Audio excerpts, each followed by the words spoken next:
ialah dadang yang sejati, anu disingkat DS. Bukan dadang yang ribut soal pendek tinggi. Bukan dadang yang menebar benci. Bukan dadang yang kalah pilkada kamari. Dung urang Bandung dan bedas dada. Dung urang Bandung tebuduh anu gandang kakasepan. Komo anu menawan. Bedas lanjutkan. Mudah-mudahan hari ini kita mendapatkan solusi dan Pak Dadang Supriyata akan memimpin kita 5 tahun yang akan datang. Amin ya rabbal alamin. Di keruknya Sungai Cikeruk, kami itu merasa dulu membuang sampah itu seperti di sungai itu seperti hal yang biasa. Namun setelah Pak Bupati datang, belum sampai 1 tahun Bapak sudah menjabat, Ranca Ekek sudah bebas banjir. Ini sebuah pembuktian Bapak bahwa Bapak peduli terhadap isu-isu lingkungan. Mungkin kedepannya solusinya hanya satu. Kalau ingin lingkungan di Kabupaten Bandung ini beres, rapi, pilih lagi Bapak DS. Pemerintah daerah mengurus rakyat itu bukan sinetron, tapi kehidupan nyata yang harus dilakukan dan bertanggung jawab dalam dunia dan akhirat. Terima kasih. Sahabat-sahabat semua dan juga Kang Dadang Supriyata sebagai calon Bupati Bandung nomor urut 2, izinkan saya untuk membuka acara pada sore hari ini dengan pantun. Boleh dijawab bedas ya? Siap? Bedas. Kang Edi badannya kekar, umurnya tua. Bedas. Bawa pedang bukanlah petani. Bedas. Apa kabar hadirin semua? Selamat datang di acara ini. Dua, pantunnya 2. Mang Awing mau makan malam. Lautnya sama sayur bayam. Izinkan saya ucapkan salam untuk para hadirin sekalian. Assalamualaikum warahmatullahi wabarakatuh. Sampurasun. Senang sekali saya Muhammad Jejen atau Jejen Sihab akan membantu diskusi pada sore hari ini bersama Kang DS dalam acara bertajuk DS Dialog dan Solusi yang dengan bangga dipersembahkan oleh Forum Konstituen Kabupaten Bandung. Boleh aplaus buat Forum Konstituen dan kita semua. Sahabat-sahabat semua dan juga Kang DS, kita akan diskusi dalam sebuah tema yang menarik, yaitu harmoni lingkungan hidup, pariwisata dan budaya. Yang sebagaimana tadi dipandu oleh Kang Edi di awal, ketika kita berbicara lingkungan hidup, berbicara budaya itu sama artinya membicarakan tentang kita. Karena konon katanya berbicara lingkungan kita ini adalah berbicara kerusakan lingkungan, kita adalah salah satu yang berkontribusi terhadap kerusakan lingkungan. Berbicara sampah, kita juga berkontribusi terhadap sampah yang dihasilkan setiap hari. Banjir dan lain-lain. Dan juga jelas dalam Al-Quran, Zuharul fasada fil ardi wal bahri dan seterusnya. Itu disebabkan oleh kita sendiri sebagai manusia. Nah, berbicara lingkungan, kita akan mulai dengan lingkungan.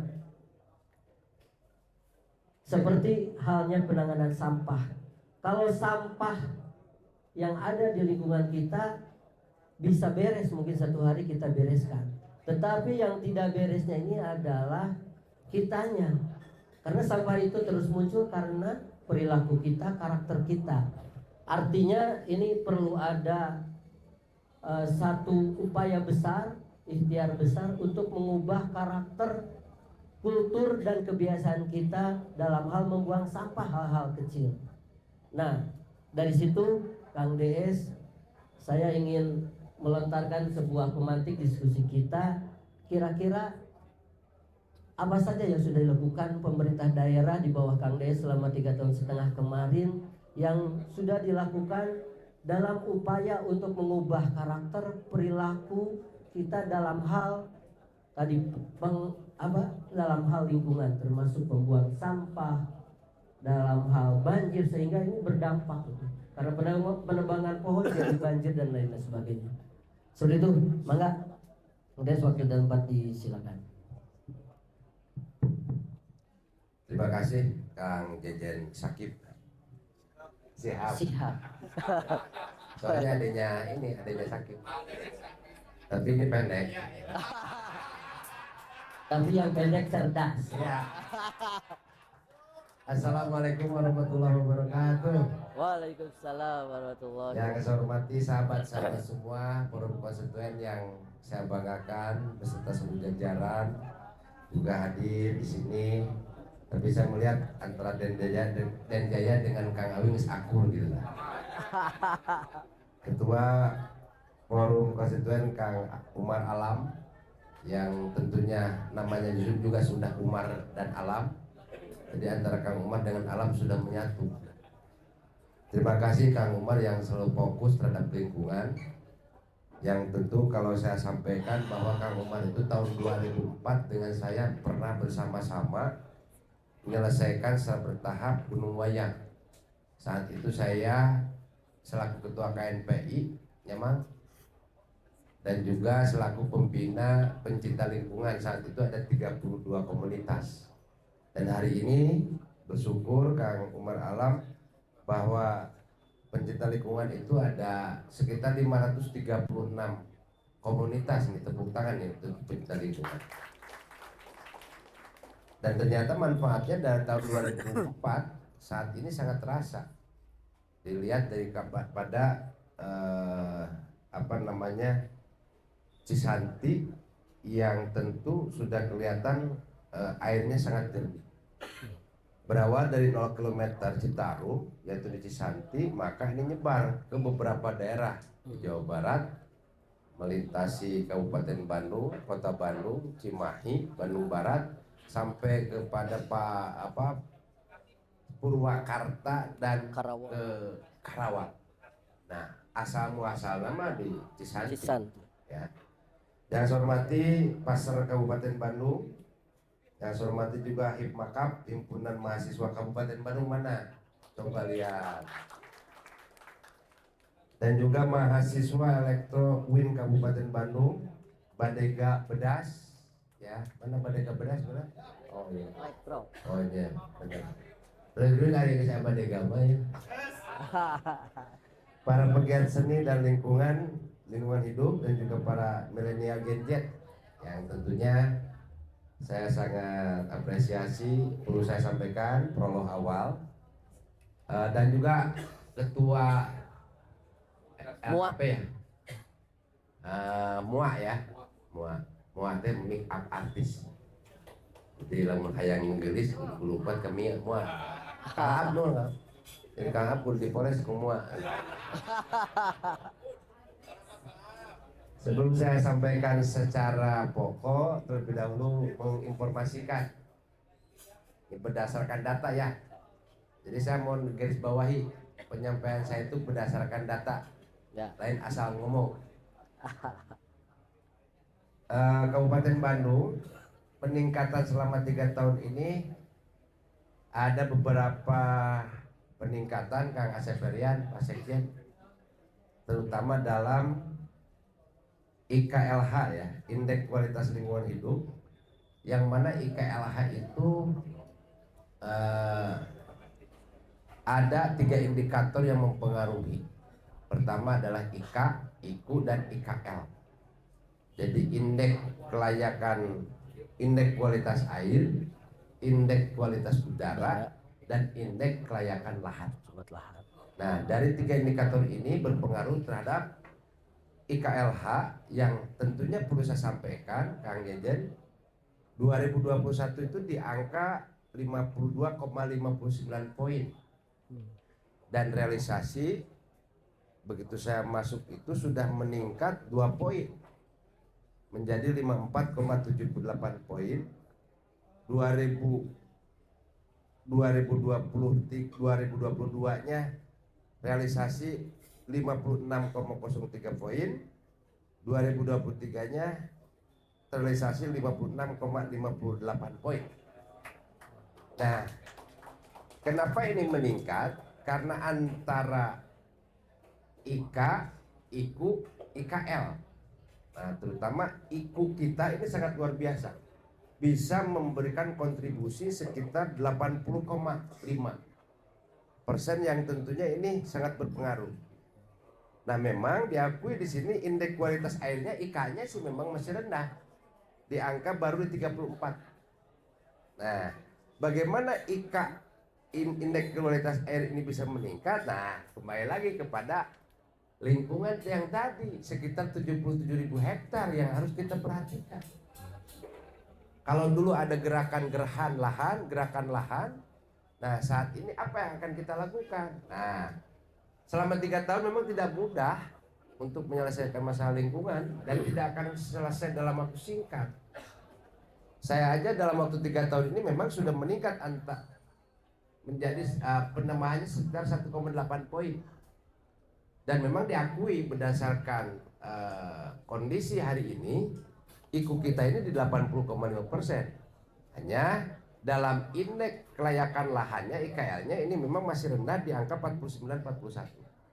Nah, tugas kita hari ini bagaimana untuk bisa meningkatkan IKA dan IKL yang akan berdampak terhadap IKLH yang tadi. Nah, ini kan berawal dari situ dulu. Yang kedua, bahwa tentang pengelolaan sampah.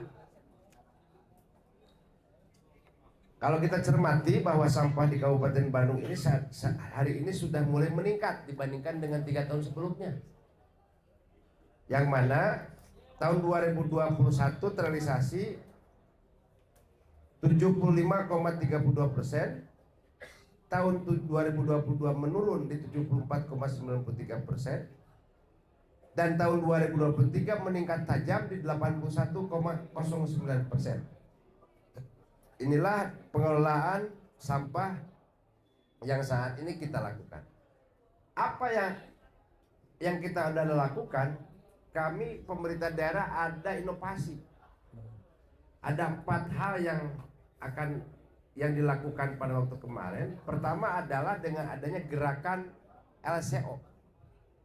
LCO itu lubang cerdas organik, yang mana makanan-makanan yang organik itu tidak dibuang kepada tempat sampah, tapi dibuang melalui lubang yang ada di rumah masing-masing. Kita keluarkan peraturan bupati. Ya. Yang kedua, pengelolaan di tingkat RW. Ada memilah dan memilih.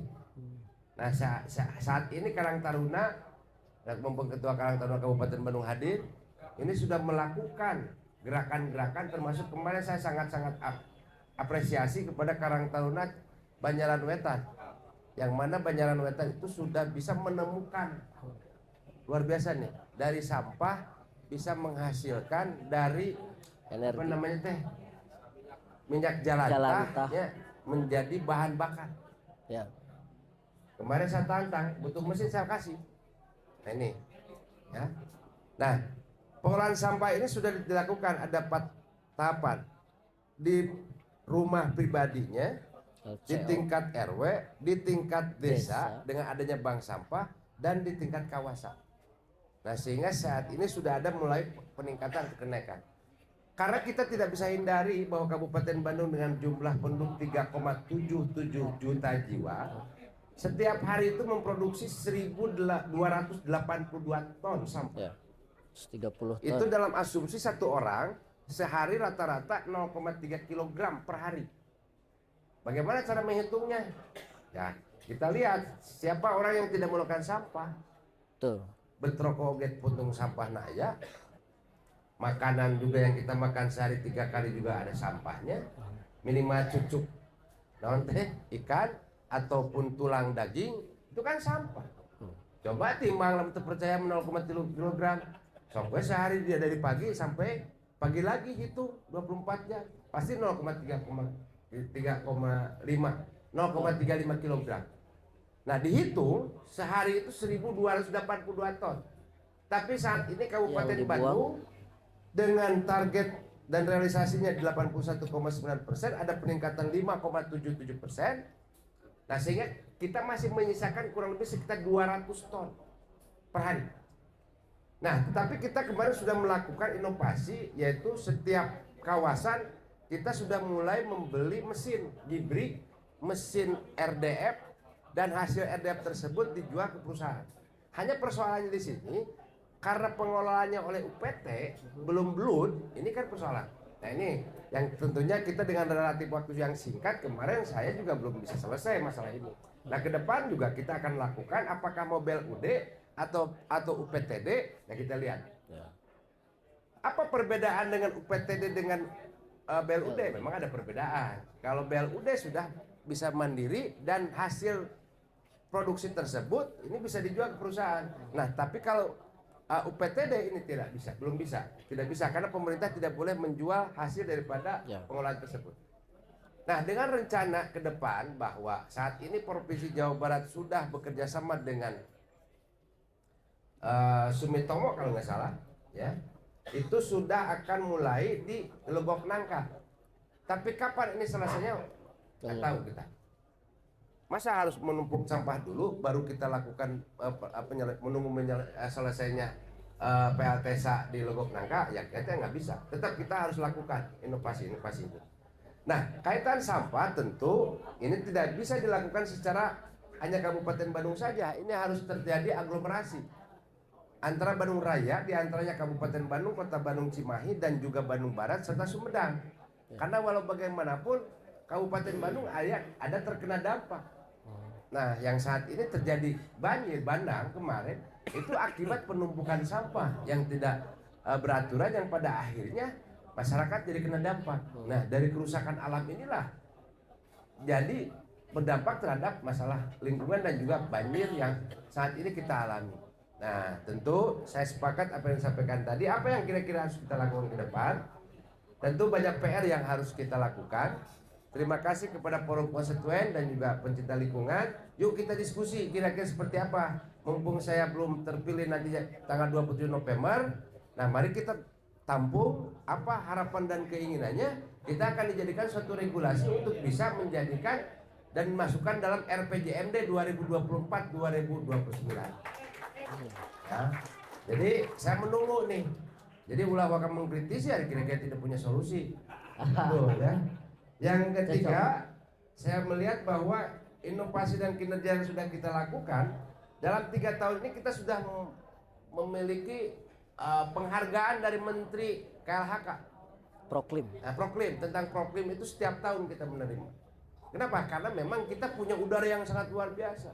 Hanya di sini ada berlian yang belum kita gali. Berlian ini tentu saat ini kita sudah lakukan untuk mengecek berapa karbon yang ada dan oksigen dikeluarkan oleh pohon-pepohonan kita, ya. Tentu ini kita harus hitung berapa omset atau berapa potensi yang kita miliki. Nah ini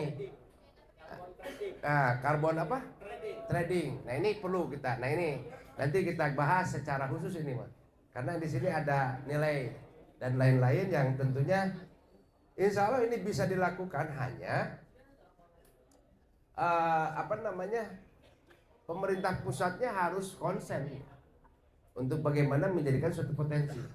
Jadi saya kira itu tentang hal-hal lain mungkin kita tidak usah berandai-andai, tapi kalau mengenai mengurus lingkungan bahwa bukan hanya di hulu saja atau bukan hanya di hilir saja, tapi secara keseluruhan, bukan hanya di rumah saja, bukan hanya di lingkungan dan sebagainya. Tetapi perlu saya sampaikan dari dampak lingkungan yang sudah kita terima saat ini bahwa Kabupaten Bandung ada peningkatan IPM-nya. Karena ini ngaitnya ke IPM. Kenapa ngait ke IPM? Karena ada indeks kualitas air, ada indeks kualitas udara, ada indeks kualitas lahan. Nah, apa hubungannya dengan kesehatan? Banyak. Kalau tanpa udara yang segar, mungkin tidak akan terjadi harapan lama hidup masyarakat Kabupaten Bandung yang saat ini dari asalnya 72 tahun, saat ini sudah 74,27 tahun. Dan indeks indeks kesehatan ini bukan diukur hanya lamanya hidup masyarakat Kabupaten Bandung. Ada beberapa indikator yang mempengaruhi antara indeks kesehatan. Di antaranya apa?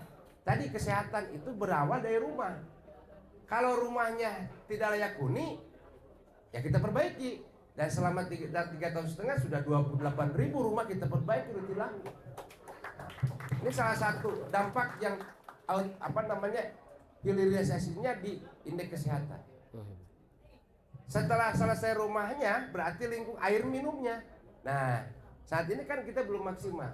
Nah, untuk itu dengan adanya lingkungan sehat, sampahnya juga terkendali, udaranya juga segar, sehingga indeks kebahagiaan meningkat, sehingga berpengaruh terhadap harapan lama hidup masyarakat Kabupaten Bandung. Ini jadi ada kaitan antara lingkungan dengan kesehatan, sangat erat kaitannya. Terima kasih Kang Jejen. Wassalamualaikum warahmatullahi wabarakatuh. Kang Des, menarik sekali tadi yang disampaikan. Tadi banjir, sampah, kerusakan hutan ini adalah penyebabnya adalah ulah manusia. Ini salah satu tantangannya yaitu mengubah habit, perilaku, kebiasaan, dan ini perlu edukasi dan juga kolaborasi. Kira-kira secara singkat, bagaimana gagasan Kang Des untuk mengubah perilaku, mengedukasi masyarakat supaya minimal seperti masyarakat Jepang, membuang sampah itu suatu yang haram bagi mereka, sehingga lingkungan mereka bersih, anti banjir, dan lingkungan juga terjaga. Singkat saja. Solusinya pertama adalah memperbaiki akhlak. Memperbaiki akhlak ini penting. Ya, kembali kepada diri kita sendiri. Kaitan dengan kita budaya juga. Ya, budaya juga. Kenapa? Salah satu contoh misalkan, kita merokok, jangan di mana we buang rokok pada itu minimal. Ada pencinta lingkungan mengkritisi lingkungan, rokok di mana we dipinjam bertolak belakang. Salah satu contoh. Nah, perilaku dan budaya ini perlu ditingkatkan dari mana? Ini semenjak sekolah. Di sekolah TK, SD, SMP, dan SM dan perguruan tinggi ini harus terus dilakukan, bahkan menjadikan kurikulum yang wajib. Nggak bisa hanya di TK, SD, SMP saja. Kenapa? Karena setiap hari masyarakat atau umat manusia ini mengeluarkan sampah. Nggak cukup, misalkan TK, SD, SMP, ya sampai perguruan tinggi. Dan saya sangat apresiasi kepada Presiden Pak Prabowo sekarang saat ini, ada Menteri Pendidikannya dua. Ya. Dua kan itu? Dua. Ya, Menteri Pendidikan Dasar dan Menengah, Menteri Pendidikan Tinggi. Dan apa namanya? Kreatif ya? Ekraf ya? Ya. Desa apa? Riset and Teknologi. Ini sudah mulai berubah nih. Saya sangat apresiasi. Kenapa? Ini akan fokus kepada pendidikan. Nah, saya minta, ya mungkin saya akan usulkan nanti kepada menteri yang baru, ya, yang mana urusan edukasi dan pendidikan tentang lingkungan dan tentang tadi urusan masalah sampah dan lain sebagainya dan peradaban dan sebagainya itu dari mulai sekolah TK, SD, SMP sampai perguruan tinggi. Masuk kurikulum artinya. Masih kurikulum. Kenapa? Karena kalau tidak masuk kurikulum ini. Nah, susah. yang keduanya kita harus dibiasakan untuk hidup bersih dan sehat. Nah, salah satu hidup bersih dan sehat itu kembali kepada diri kita, minimal di kamar mandi. Jadi kalau misalkan di kamar mandi sudah rusak dan sudah kotor, berarti sudah kehidupannya sudah tidak sehat. Nah, selesai itu di rumah mandi, di kamar mandi, budaya yang harus kita tingkatkan itu seperti itu. Nah, bagaimana untuk bisa mendorong budaya ini? Tadi kolaborasi antara lingkungan, seni, ya, dan juga budaya ini harus dikolaborasikan. Nah, kembali lagi kepada begitu di sekolah sudah selesai, maka di rumah. Nah, di rumah sudah selesai, berarti di lingkungan sekitar. Di lingkungan sudah selesai, ya berarti di tingkat kabupaten. Nah, ini yang harus kita tingkatkan, maka pendidikan karakter dan akhlak ini wajib dilakukan di Kabupaten Bandung. Ya. Oke. Ini yang kedua nih. Kita masuk ke soal lingkungan, tapi ada kaitannya dengan pariwisata dan budaya. Ya. Kabupaten Bandung ini kan kaya dengan tempat wisata, kaya dengan seni dan budaya, dan juga punya ratusan wisata kelas internasional di Kabupaten Bandung. Boleh aplaus buat kita semua. Artinya ini adalah suatu potensi yang secara devisa ini seharusnya bisa dinikmati atau berkontribusi terhadap PAD, pendapatan asli daerah Kabupaten Bandung. Dan juga tentunya multiplier efeknya ini dirasakan oleh masyarakat.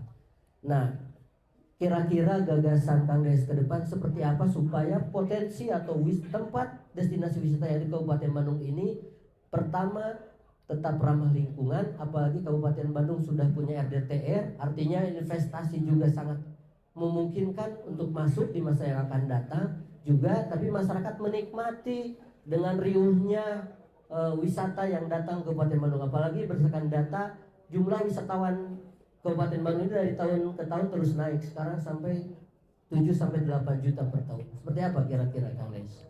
Saya ke depan akan menambah aturan atau regulasi, karena berawal dari regulasi lah para atau umat manusia ini baru bisa menyadari. Kenapa? Karena saat ini memang belum ada ketentuan yang mengikat. Nah, bagaimana supaya ini bisa berjalan antara lingkungan, wisata, dan juga tadi seni budaya. Nah, saya kira ini harus dibuatkan suatu regulasi. Apakah itu perda ataupun perbu. Nah, maka saya juga minta input nih dari teman-teman pencinta lingkungan, ya kita duduk bersama antara seni, budaya, dan juga lingkungan, duduk bersama untuk membahas, dibuatkan dan dituangkan dalam peraturan. Nah, kenapa saat ini masih belum bisa kita lakukan? Karena memang undang-undang Ciptaker itu kan kita tidak bisa intervensi. Karena seluruhnya itu connecting ke pusat. Tidak ada kewenangan sedikit pun untuk pemerintah daerah Kabupaten Bandung untuk meng-cut, nggak bisa. Nah, ini yang harus kita diskusikan nih teman-teman semua nih. Harus ada pengecualian. Karena saya melihat setiap investor, setiap pengembang ataupun setiap orang yang ingin melakukan perizinan itu nyaris Pemda itu sudah tidak ada kewenangan lagi. Sudah ke pusat. Tetapi kalau seandainya ada kewenangan terutama tadi antara lingkungan, wisata, tempat wisata, seni dan budaya, kalau daerah punya kewenangan, misalkannya, nah paling bisa nguncinya di AMDA ataupun UPL-KL. Tetapi kalau secara komprehensif ini tidak ada kaitan secara hierarki. Tetapi kita akan mencoba membuat suatu peraturan daerah ataupun perbu yang menjadikan suatu kewajiban antara tadi lingkungan, ada tempat wisata di situ, seni dan budaya di situ ada berkembang. Nah, yang sudah berjalan itu di Bali. Nah, kita harus berguru juga ke Bali. Nah, jadi kolaborasinya ini penting. Nah, sehingga kita coba bahwa di Kabupaten Bandung bisa. Tetapi tidak bisa sekaligus. Kenapa? Saya itu cuci piring 2 tahun setengah. Cuci piring gimana? Cuci piring begini. Saya menyelesaikan RT RW, rencana tata ruang wilayah. Itu di Indonesia baru 2. Bali dan Kabupaten Bandung. RDTR-nya dari 31, saya baru 23 kecamatan. Nah, kenapa kita lebih ke regulasi tentang RTR dan RDTR? Karena itu merupakan suatu kepastian hukum pada investasi. Nah, baru selesai itu kan sudah selesai lagi 3 tahun setengah. Dan kami beres kumaha, maka wajib dilanjutkan ini. Ya iya, karena ini kalau orang yang tidak paham tentang hierarki tadi nggak akan nyambung. Kan kita regulasi sudah selesai nih. RT RW-nya, RDT-nya sudah selesai. Tinggal next-nya seperti apa? Tadi saya buatkan peraturan daerah ataupun perbu yang menguatkan antara hubungan kolaborasi tadi antara budaya wisata, seni dan budaya. Kalau tidak diikat dalam satu bingkai, saya kira nggak akan bisa terwujud. Insya Allah ke depan kita akan buatkan peraturan yang mengatakan. Oke, sahabat-sahabat semua, kita berharap goals dari diskusi ini tidak berhenti di sini, tapi Forum Konstituen berkomitmen hasil diskusi ini akan dijadikan dokumen dan diusulkan kepada calon Bupati Dadang Supriyatna supaya ke depan dijadikan program rencana aksi, dan barangkali itu adalah kontribusi pemikiran dari sahabat-sahabat semua. Oleh karena itu, pada kesempatan ini saya akan berikan kesempatan kepada sahabat-sahabat bagi yang mau menyampaikan pertanyaan ataupun usul gagasan tentang tema tadi, dipersilakan. Silakan angkat tangan, sebutkan nama, tapi singkat dan padat. Jadi itu, mangga. 1, 2, 2 dulu. 2, maaf.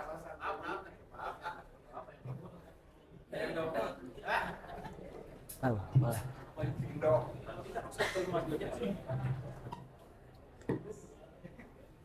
Langsung itu Kang yang pakai ini. Itu yang itu.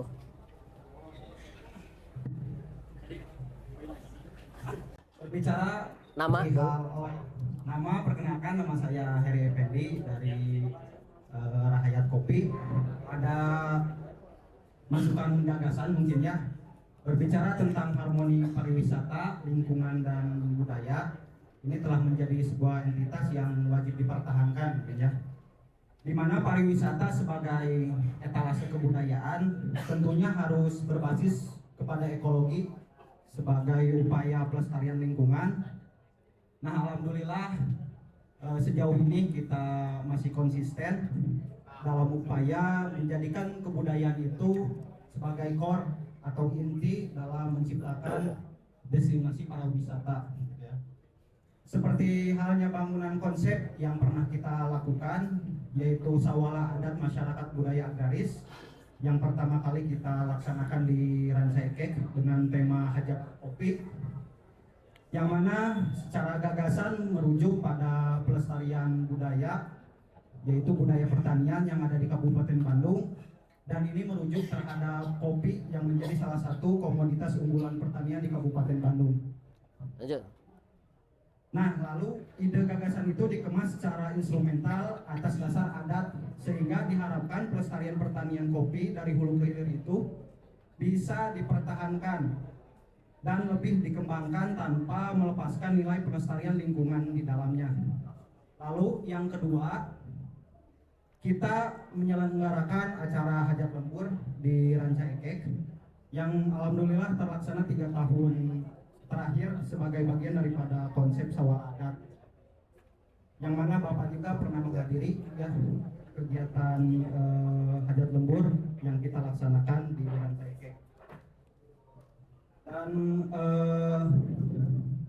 bahwa akan ada destinasi baru pada waktu itu Bapak bilang di Rancaikek, dan tentunya masyarakat merasa senang pada waktu itu juga dengan adanya wacana gagasan tersebut, sehingga semakin yakin bagi kita bahwa hadirnya pemerintah bersinergi bersama masyarakat dalam melakukan kemajuan kebudayaan secara bersama-sama dapat menjadi langkah konkret gitu ya, dalam upaya terwujudnya harmoni pariwisata, lingkungan dan kebudayaan di Kabupaten Bandung. Nah, harapannya dalam harmonisasi kebudayaan, pariwisata dan lingkungan ini bisa bersinergi bersama-sama membangun peradaban kedepannya gitu ya, khususnya yang ada di Kabupaten Bandung. Itu saja mungkin yang bisa saya sampaikan. Top. Langsung kedua. Singkat pada jangan. Cik. Baik, mohon izin Pak Bupati. Bismillahirrahmanirrahim. Assalamualaikum warahmatullahi wabarakatuh. Waalaikumsalam warahmatullahi wabarakatuh. Nama aku Iqbal Taufik Rahman, aku Ketua Genjet Aroma. Kami hanya ingin menyampaikan saya lahir di salah satu kampung di ujung timur bagian Kabupaten Bandung, tepatnya di Desa Bojongloa, Kecamatan Rancaikek. Pak Bupati, izin saya ingin mengapresiasi Bapak Bupati. Dalam program 100 hari kerja, beliau mampu mengatasi banjir yang menjadi puluhan tahun itu menjadi masalah gitu. Nah, bagi saya ini adalah satu pencapaian luar biasa. Ini suatu bukti, makanya tadi Mas sampaikan bagaimana masyarakat kita agar seperti di Jepang. Bupati ini sudah melaksanakan, Mas, dengan dikeruknya Sungai Cikeruk. Kami itu merasa dulu membuang sampah itu di sungai itu seperti hal yang biasa. Namun setelah Pak Bupati datang, mengeruk dan Pak Bupati masuk turun ke Sungai Cikeruk itu, Masya Allah sangat luar biasa. Banjir beres. 20 tahun 40 kami 40 tahun. hampir 40 tahun Bapak. Mohon izin karena saya 24 tahun, jadi saya dari lahir 20 tahun di Tahunnya 20 tahun. banjir terus. Nah, jadi belum sampai 1 tahun Bapak sudah menjabat, Rancaikek sudah Bebas banjir. Ini sebuah pembuktian Bapak bahwa Bapak peduli terhadap isu-isu lingkungan. Mungkin kedepannya solusinya hanya satu. Kalau ingin lingkungan di Kabupaten Bandung ini beres, rapi, pilih lagi Bapak DS. Izin Pak Bupati. Saya untuk terakhir closing statement, mohon izin untuk membakar semangat Pak Bupati. Mohon untuk berdiri semuanya, rekan-rekan berdiri. Saya ingin pakaikan salam perjuangan saat saya teriak Kabupaten Bandung, saudara-saudara. Bedas, bedas, bedas. Lanjutkan ketika saya bilang bedas, menang, pasti menang. Ada yang masih duduk? Udah pada makan, udah pada minum, kita berdiri semuanya, kita teriakan, habiskan suara kita di sini untuk bukti bahwa kita mensupport Bapak Bupati Kabupaten Bandung. Kabupaten Bandung. Bedas, bedas, bedas. Lanjutkan. Bedas. Pasti menang. Well. Terima kasih. Thank you ya. Bukan. Satu boleh. Terakhir. Baik, bismillahirrahmanirrahim. Assalamualaikum warahmatullahi wabarakatuh. Cekapnya banyak. Perkenalkan, nama saya Terakhir. Muhammad Janarul Jabani Hidayatullah. Saya Siapa? ketua dari PKB. Siapa? Muhammad Janarul Jabani Hidayatullah. Dari Pasar Kabupaten Bandung. Di sini saya tidak akan memberikan gagasan, namun di sini saya akan memberikan pertanyaan. Boleh. Mengenai seni dan budaya. Seni dan budaya ini merupakan salah satu fondasi identitas dan karakter sebuah bangsa. Nah, dengan cepatnya arus modernisasi dan globalisasi, tentu ini menjadi peluang dan tantangan untuk seni budaya itu sendiri. Nah, tentu saya di sini tertarik untuk mendengarkan ide dan gagasan dari Bapak Bupati terhadap pertanyaan saya. Yang pertama, bagaimana strategi Bapak untuk meningkatkan antusias para pemuda dalam seni dan budaya? Sementara dari itu, ketika berbicara seni dan budaya, jika tidak didasari dengan hobi dan kecintaan, maka hanya sedikit peminat dari para pemuda itu sendiri. Nah, yang kedua, bagaimana pandangan Bapak terhadap ekonomi kreatif berbasis seni dan budaya? Nah, jika pendapat Bapak bisa diterapkan dan diimplementasikan, bagaimana langkah-langkah konkretnya? Mungkin sekian saja. Ya. Terima kasih banyak Bos buat para penanya kita yang luar biasa.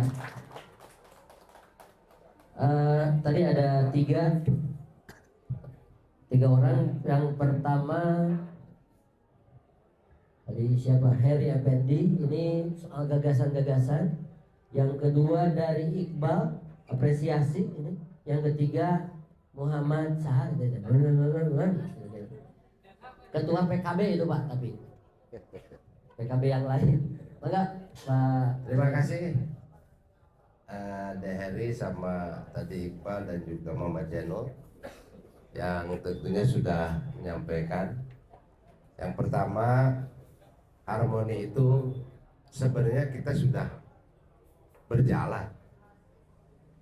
Jadi antara tiap daerah, contoh tadi saya ke Cileunyi itu langsung dengan bebek komar ya langsung diterima oleh reak ayah naon domba bangkit. Nah itu budaya, seni budaya yang sudah ada di masing-masing kecamatan. Nah bagaimana yang tadi kembali untuk mengharmonikan antar pariwisata seni dan budaya, ya kita kuatkan dalam regulasi. Jadi pemerintah hadir di sini untuk menguatkan. Nah, kenapa menguatkan? Karena investor yang datangnya dari luar Kabupaten Bandung pasti kan tidak bisa mengikuti kalau tidak diperkuat dalam regulasi gitu. Kang siapa? Heri ya. Saya sepakat usulan tadi dan disesuaikan dengan kondisi wilayah masing-masing karena Pangalengan berbeda dengan Cileunyi. Cileunyi di sini ada Taman Kehati, ya itu juga sudah mulai nih. Ada tempat wisata tapi ada budaya, ada seninya juga. Nah ini kan sifatnya hanya parsial yang tidak bisa diperkuat secara regulasi. Nah ini juga suatu PR kita ke depan. Dan juga daerah Dago Tahura itu beda, nggak bisa sama dengan Ranca Ekek misalkan. Di Calengka misalkan di situ ada tempat wisata Curug Cinulang. Itu teh milik Sumedang atau Kabupaten Bandung antara milik provinsi nih. Jadi masalah kewenangan ini harus betul-betul kita kita dorong. Hanya di sini yang menjadi masalah itu karena masa jabatan saja. Jadi masa jabatan hanya 5 tahun, apalagi saya tidak 5 tahun, hanya 3 tahun setengah. Yang disepakati dalam RPJMD. Nah, RPJMD itu adalah salah satu indikator untuk capaian. Nah, dari capaian itu juga menggambarkan bahwa itu kinerjanya apakah berhasil dan tidak. Nah, ini semua ada aturan. Nah, sehingga tentang ekologi saya sepakat, ya, tentang tadi masing-masing disesuaikan. Saya sepakat dan ini menjadikan suatu referensi. Doakan saya tanggal 27 November terpilih kembali dan saya akan undang Kang Heri untuk bisa memberikan input. Ya, bersama-sama dengan forum konstituen tentunya. Jadi dalam forum konstituen itu sah gitu. Yang kedua dari Kang Iqbal, nuhun Iqbal. Jadi saya mengalami mana Kang Iqbal teh? Waktu saya kampanye, Pak Sekjen, saya datang ke desa Rancai Kekwetan. Can oge diuk tah saya teh. Terus terang begitu saya masih berdiri, kata orang Rancai Kekwetan, Bapak calon, mohon. Pak, di sini mah tidak butuh waos, teu butuh artos jeung teu butuh kaos. Nah, ulang saya teh. Jadi yang ibu butuhkan apa? Banjir cenah ieu mah. Wah, geus 40 tahun. Oh, itu. DS ditantang gitu kan keluar cowoknya gitu kan. Oke, Bu. Kalau ibu tidak perlu waos dan tidak perlu artos dan tidak perlu kaos, saya buktikan, saya turunkan beko saya besok. Itu waktu kampanye. Saya turunkan besok beko, beko langsung. Betul saya punya beko kan. Wah, kemarin sorangan iya. Setelah itu kita bisa merealisasikan. Nah, begitu saya terpilih, itu 100 hari kerja non APBD. Sepanjang 12 kilo. Dalam waktu 99 hari saya menjadi bupati dan itu selesai. Jadi lamun dihitung di duit mungkin puluhan miliar. Nah, ternyata masyarakat kita itu kalau diajak bicara dan jayanya bisa dibicarakan. Ya. Jadi setelah itu biasa Raja itu tuh sehari semalam hujan itu pasti banjir. Ngan resikonya jadi kayak imah saya kebanjiran. Asapan. Akhirnya imah saya kan disaeur deui. Tapi saya tidak menjadi miris, enggak. Ya, mungkin gambarnya seperti ini. Jangankan masyarakat, saya juga bupati rumahnya kebanjiran, kan gitu. Tapi tidak masalah. Saya perjuangkan dan udah saya sampaikan bahwa Tegaluar area itu minimal kita harus membuat 6 danau. Apalagi ini Cileunyi itu bumi orange. Bumi orange ini salah satu perumahan yang sering terjadi banjir. Sehingga di situ harus ada pompanisasi. Kang Peri, Anda misalkan nyerahkan PSU ke Kabupaten Bandung, bebannya kan dari pemerintah Kabupaten Bandung.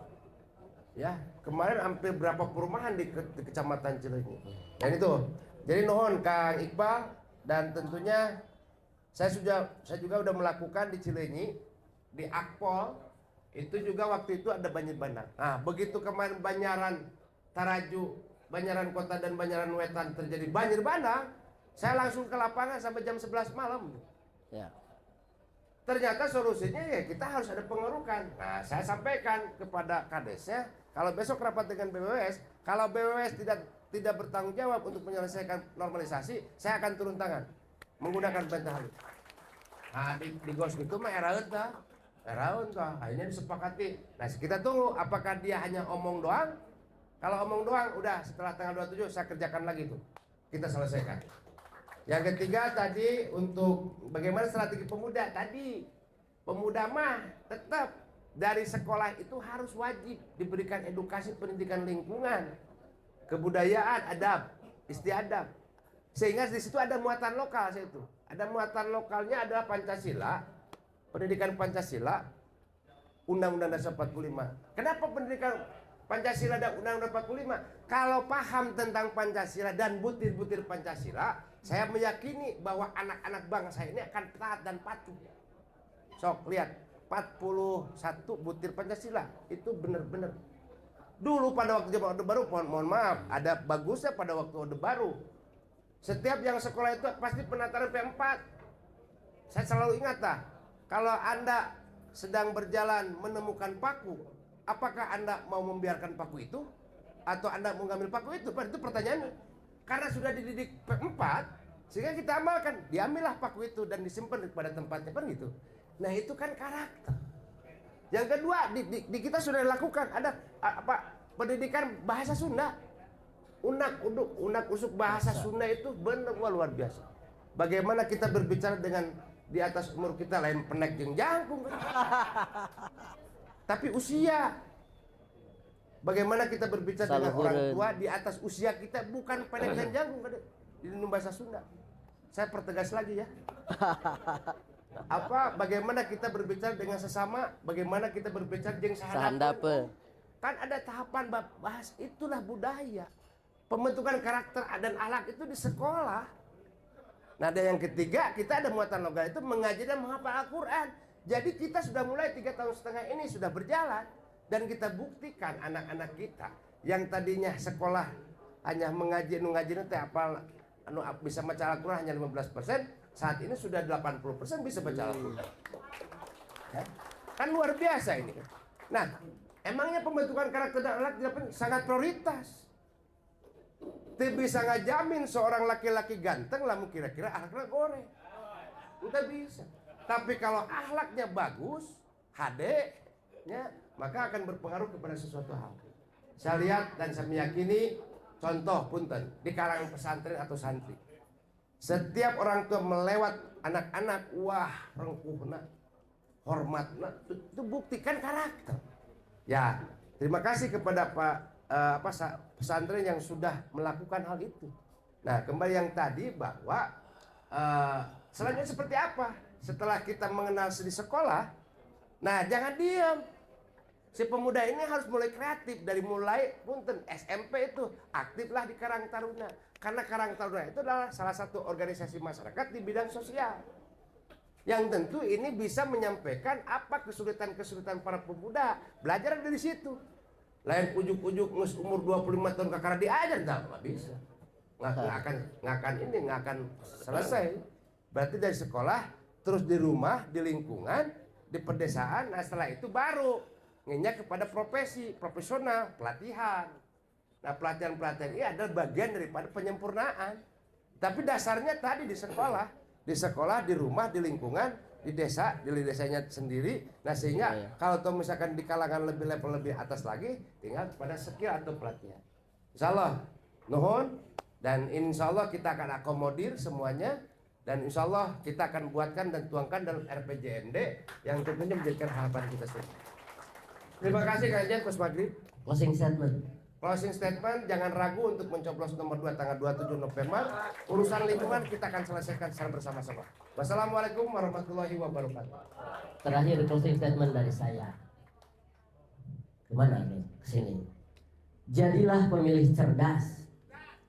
Jangan milih karena ganteng atau gelisna. Jangan milih karena jangkung jeung pendekna. Jangan pilih anu saukur ngawaos, tapi pilih anu tos buktos sareng karaos. Wallahu muwaffiq aqwamit thoriq. Wassalamualaikum warahmatullahi wabarakatuh. Sedikit, saya ada statement.